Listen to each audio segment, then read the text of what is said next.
So, hi guys అందరూ ఎలాగున్నారు? So, finally అయితే air fryer అయితే కొనేసాము. చాలా రోజుల నుంచి అనుకుంటున్నాను ఓవెన్ కొనుక్కోవాలి ఈవెన్ బేక్ చేసుకోవడానికైనా, సడెన్‌గా చిన్న పిల్లలు ఉన్నారు కదా! ఏవి స్నాక్స్ చేసుకోవడానికైనా అని చెప్పి. సో, ఇలాగా ఎయిర్ ఫ్రైయర్ రావడం ఎయిర్ ఫ్రైయర్ కొనుక్కున్నాం అనమాట. So, Wonderchef platinum కొనుక్కున్నాము.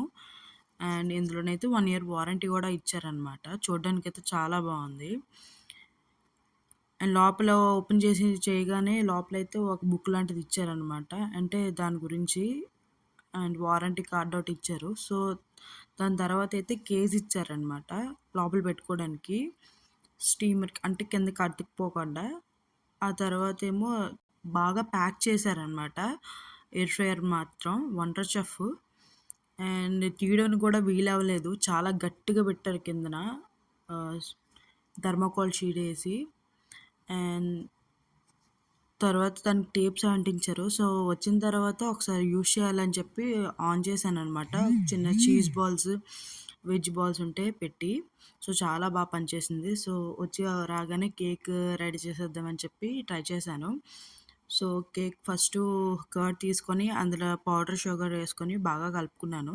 So, నా దగ్గరైతే బటర్ లేదు. సో, నేనైతే దాని బదులు ఘీ యూజ్ చేశాననమాట. ఒక హాఫ్ కప్పు. సో, బాగా కలుపుకున్నాను. అండ్ తర్వాత వెనిల్లా ఎసెన్స్ ఒక కప్పేసుకున్నాననమాట. సో, దాని తర్వాత అయితే బాగా కలుపుకొని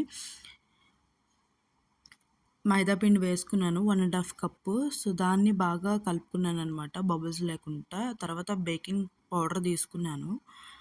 అదేమో హాఫ్ టేబుల్ స్పూన్ ఏసాను. తర్వాతేమో బేకింగ్ సోడా తీసుకొని అది కూడా ఒక హాఫ్ టేబుల్ స్పూన్ ఏసాను. తర్వాతేమో మిల్క్ తీసుకున్నాను.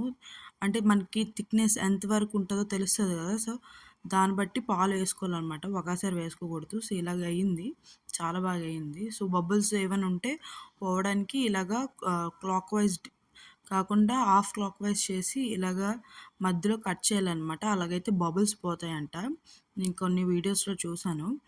సో, దాని తర్వాత బాగా స్మెల్ అయితే చాలా బాగొచ్చింది. నెయ్యి వేయడం వల్లేమో.